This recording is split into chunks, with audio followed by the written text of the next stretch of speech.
Alhamdulillahilladzi arsala rasulahu bil huda wa dinil haqq liyudhhirahu 'ala dini kullihi wa kafaa billahi shahida. Basyiran wa nadhiran wa da'iyan ila Allah bi'idnihi wa sirajan munira. Asyhadu an la ilaha illallah wahdahu la syarika lah wa asyhadu anna Muhammadan 'abduhu wa rasuluhu la nabiyya wa la rasula ba'da. Allahumma salli wa sallim wa barik ala Muhammad wa ala alihi wa ashabihi wa man tabi'ahum bi ihsanin ila yaumil qiyamah. Ya ayyuhal hadirun al-kiram, usikum wa iyaya bi taqwallah faqad faza fawzan 'azima. Kama qala Allah Ta'ala fi kitabil karim wa huwa asdaqul qailin, a'udzu billahi minasy syaithanir rajim. Ya ayyuhalladzina amanu taqullaha haqqa tuqatih wa la tamutunna illa wa antum muslimun. Qala ta'ala fi kitabil karim al-akhar, a'udzu billahi minasy syaithanir rajim. Bismillahirrahmanirrahim. Inna sholata tanha 'anil fahsya'i wal munkar. Shadaqallahul 'azim.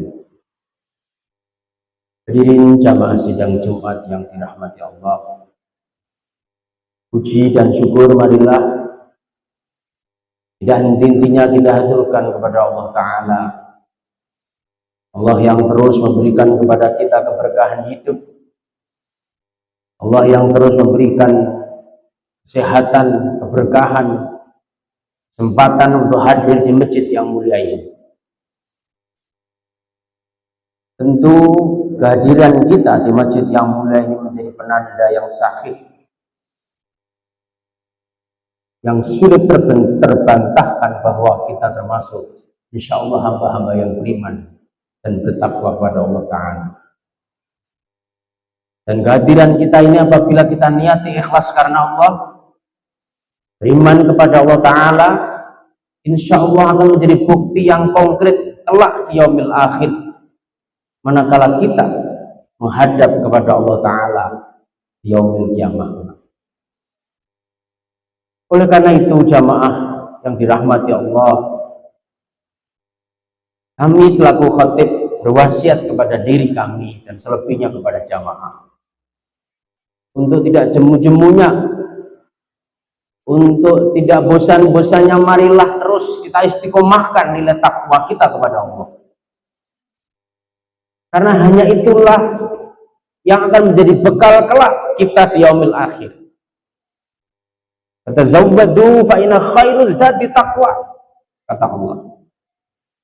Dan berbekalah teguh, berbekalah dengan sebaik-baik bekal. Dan sebaik-baik bekal adalah bekal takwa. Oleh karena itu jamaah, di setiap khutbah Jumat pasti salah satu rukunnya adalah mewasiatkan takwa. Takwa ini adalah bentuk konkret dari keseluruhan jiwa raga kita, keimanan kita yang teguh kepada Allah, yang kemudian menimbulkan dampak rasa kehati-hatian dalam sikap hidup kita, dalam menjalani, menapaki seluruh sendi-sendi kehidupan kita. Dan ketika kita sudah bertakwa, kata Allah, Allah akan membuka jalan, memberikan rezeki yang tidak akan disangka-sangka datang. Itulah salah satu faedah, salah satu fungsi yang penting dari kenapa setiap khotib pasti mewasiatkan takwa kepada hadirin jamaah. Hadirin jamaah sidang sholat Jumat yang dirahmati Allah. Tepat hari ini di seluruh dunia barangkali mengenang sebuah peristiwa yang maha dahsyat, yang itu tidak terulang lagi dalam perjalanan Rasulullah Shallallahu Alaihi Wasallam. Dan kita sebagai umatnya pasti mengingatnya dan pasti menjadikan hari dan tanggal itu menjadi pengingat penanda kita bahwa Rasulullah pernah diperjalankan secara spiritual dari Masjidil Haram ke Masjidil Aqsa, kemudian dinaikkan ke Sidratul Muntaha untuk selebihnya menerima wahyu sholat. Barangkali kami khotib tidak akan membahas tentang sejarah karena mungkin waktu, tetapi bagaimana sebenarnya kita bisa merefleksi diri kita. Apakah sholat kita ini masih sebatas sholat tekstual ataukah sudah naik levelnya menjadi sholat fungsional? Apa itu sholat tekstual para jamaah? Sholat tekstual manakala kita masih puas dengan spiritual yang kita lakukan, masih betul-betul menikmati spiritual kita, telah menjalankan sholat secara pribadi, tetapi belum berdampak secara sosial. Padahal sebenarnya para jamaah yang dimuliakan Allah, mestinya sholat yang kita lakukan tidak hanya kepuasan batiniah spiritual kita saja yang kita tuju, tapi bagaimana sholat yang kita lakukan mampu berdampak baik pribadi kita maupun kepada masyarakat secara keseluruhan.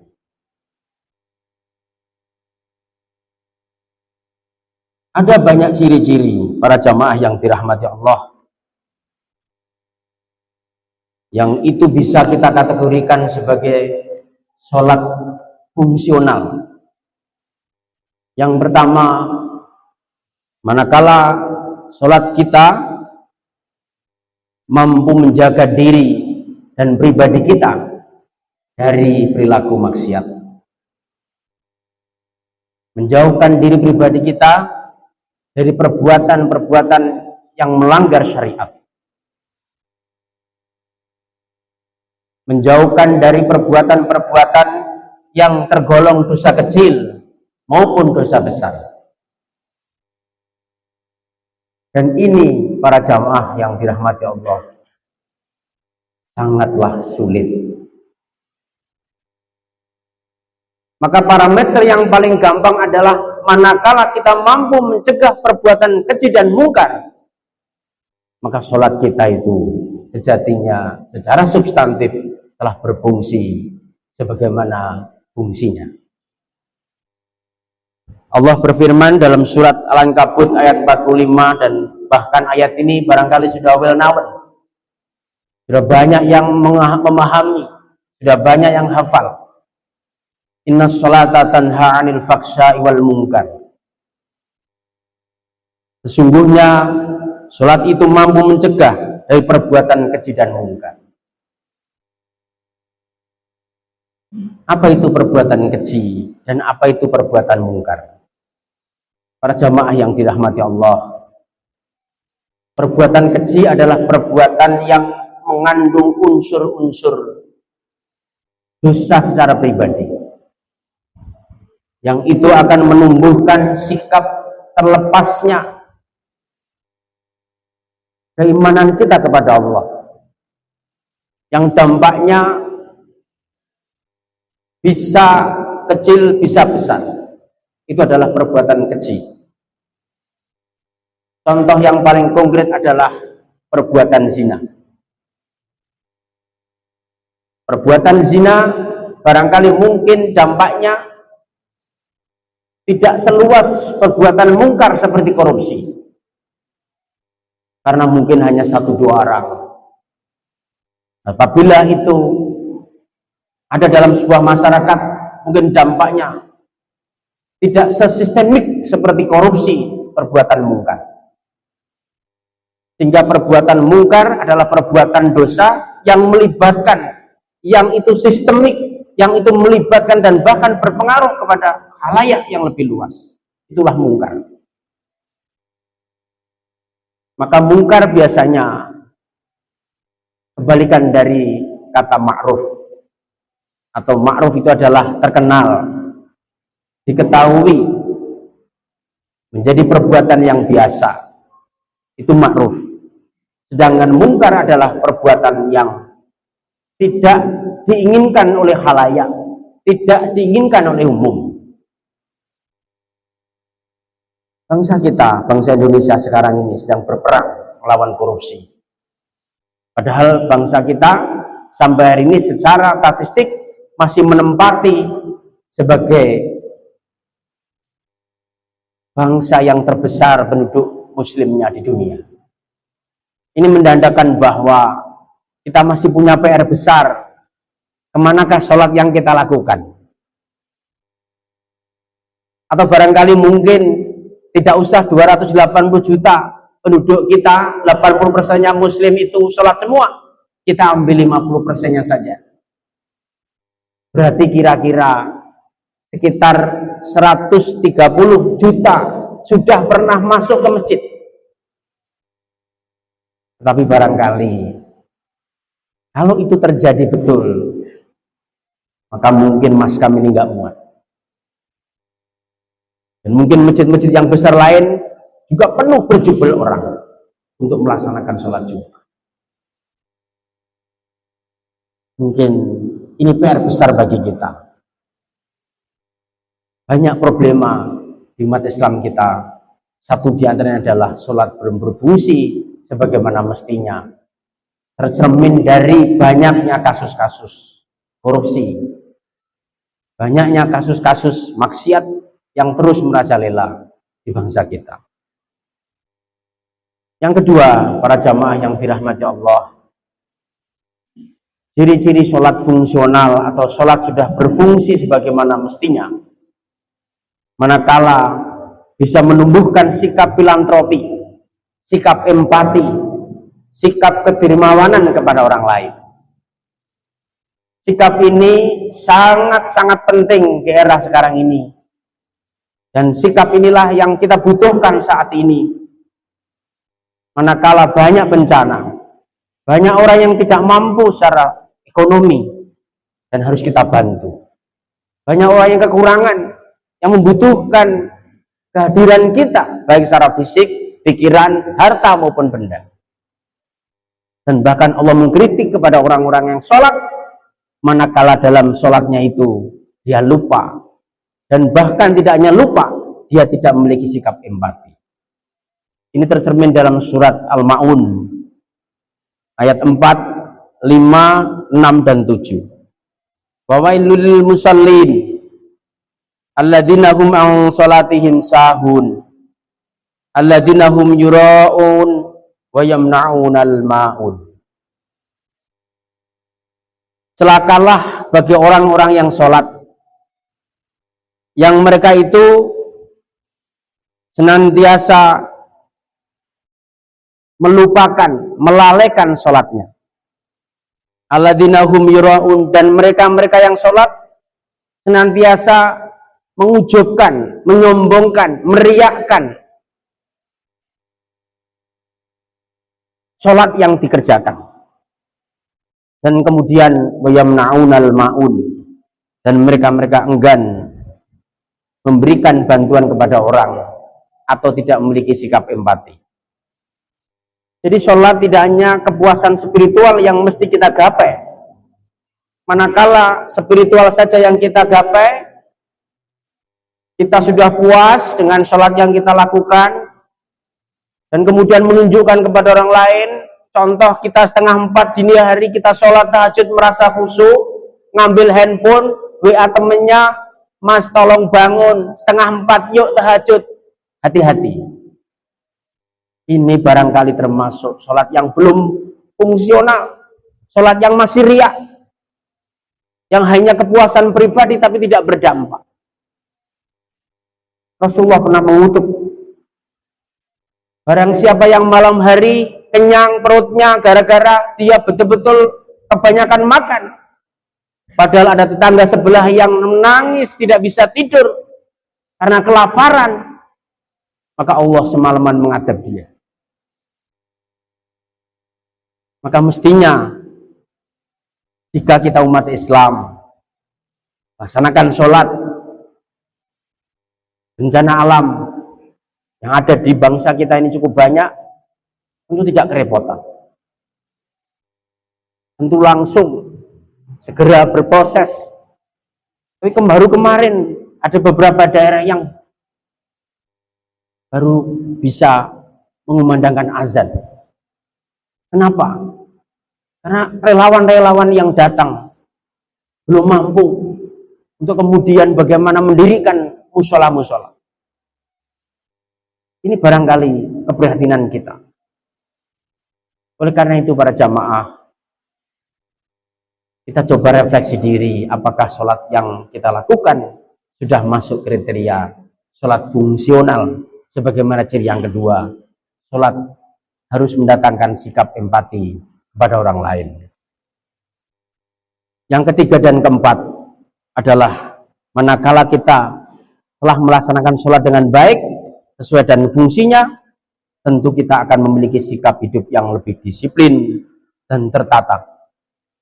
Kemudian yang terakhir tentu saja melahirkan sikap hidup yang tenang, memiliki mental spiritual yang tertata. Bagaimana firman Allah dalam surat Al-Baqarah ayat 45, wasta'inu bis-sabri was-shalah wa innaha lakabiratun ila 'alal khashiin. Dan jadikanlah sholat dan sabar sebagai penolongmu. Dan sabar dan sholat itu maha berat kecuali bagi orang-orang yang khusyuk. Hadirin jamaah sidang Jumat yang mulia, mengakhiri khutbah pertama ini, marilah kita tidak hanya sekedar puas dengan sholat yang kita lakukan, puas dengan diri pribadi kita, puas sudah melaksanakan sholat 5 waktu dengan tertib, bacaannya bagus, khusyuk, tetapi sholat kita belum mampu memberikan rasa empati kepada orang lain, memberikan sikap filantropi, kedermawanan kepada orang lain yang membutuhkan. Masih banyak panti asuhan, masih banyak orang-orang yang membutuhkan di sekeliling kita. Dan marilah kita naikkan level kita, tidak hanya sekedar sholat tekstual, tetapi sholat fungsional. Wa qur rabbik fir warham wa anta khairur rahimin.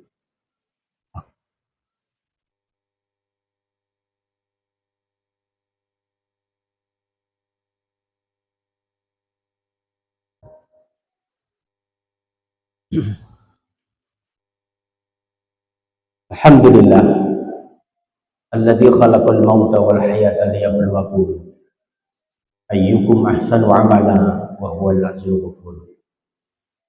Asyhadu an la ilaha illallah wahdahu la syarika lah wa asyhadu anna Muhammadan abduhu wa rasuluhu la nabiyya ba'dah. Allahumma shalli wa sallim wa barik ala Muhammad wa ala alihi wa ashabihi wa mawalah. Qala Allah Ta'ala fi kitabil karim, a'udzu billahi minasy syaithanir rajim. Ya ayyuhalladzina amanu taqullaha haqqa tuqatih wa la tamutunna illa wa antum muslimun. Hadirin jamaah sidang Jumat yang mulia, di akhir khutbah kedua ini sedikit kami tambahkan kenapa sholat kita belum sesuai dengan fungsi-fungsinya atau belum fungsional. Pertama, barangkali sholat yang kita lakukan setiap hari ini baru sebatas gerakan, belum sampai kita bawa dalam substansi hati kita. Mungkin kita sholat, tetapi pikiran kita, batin kita kemana? Mungkin kita berdiri tegak, kita lupa berapa rakaat, dan itu mungkin sering kita lakukan. Yang kedua, barangkali problemnya kita tidak memahami bacaan yang kita baca dalam sholat. Padahal sholat ada pujian kepada Allah, ada doa yang kita lantunkan, ada permintaan dalam batin kita kepada Allah Ta'ala dalam keberkahan hidup kita. Mungkin yang ketiga, kita terlalu terlidur dengan sholat yang kita lakukan. Jam 12 sudah azan, tapi kita biasa sholat setengah 3 duhur. Asar jam 3, kita biasa sholat setengah 6 sore. Dan ini harus kita istighfari. Kalau ini terus terulang terjadi, maka sebuah keniscayaan sholat kita itu hanya sekedar menggugurkan kewajiban saja, belum memiliki dampak yang signifikan dalam kehidupan kita sehari-hari. Mudah-mudahan, yang terakhir mudah-mudahan kita tidak termasuk orang-orang yang lalai dalam sholat kita sehari-hari. Mudah-mudahan Allah memberkahkan kita. Tanggal 27 Rajab ini tidak hanya sekedar perayaan bahwa hari ini adalah hari Allah turunkan wahyu sholat, tetapi sholat yang kita pahami ini harus berdampak nyata dalam pribadi kita, dalam sosial kita, dalam menaikkan level kita sebagai umat Islam, umat yang terbesar di bangsa kita ini. Marilah kita berdoa, mudah-mudahan Allah memberkahkan kehidupan kita, keluarga kita menjadi keluarga yang sakinah, keluarga rahmah. A'udzubillahi minasyaitonirrajim. Bismillahirrahmanirrahim. Alhamdulillahirabbil alamin. Allahumma shalli ala Muhammad wa ala ali Muhammad bi rahmatika ya arhamar rahimin. Allahumma ighfir lil mu'minina wal mu'minat wal muslimina wal muslimat al ahya'i minhum wal amwat innaka samiun qaribun mujibud da'wat ya qatil hajat. Rabbana zalamna anfusana wa illam taghfir lana wa tarhamna lanakunanna minal khasirin wa tub 'alaina innaka antat tawwabur rahim ya aziz ya ghafar ya rabbal alamin. Rabbana hab lana min azwajina wa dhurriyyatina qurrata a'yun waj'alna lil muttaqina imama. Rabbana atina fid dunya hasanah wa fil akhirati hasanah wa qina adzabannar wa qina adzabannar. Wassallallahu ala Muhammad walhamdulillahi rabbil alamin. Wala dzikrullahi akbar.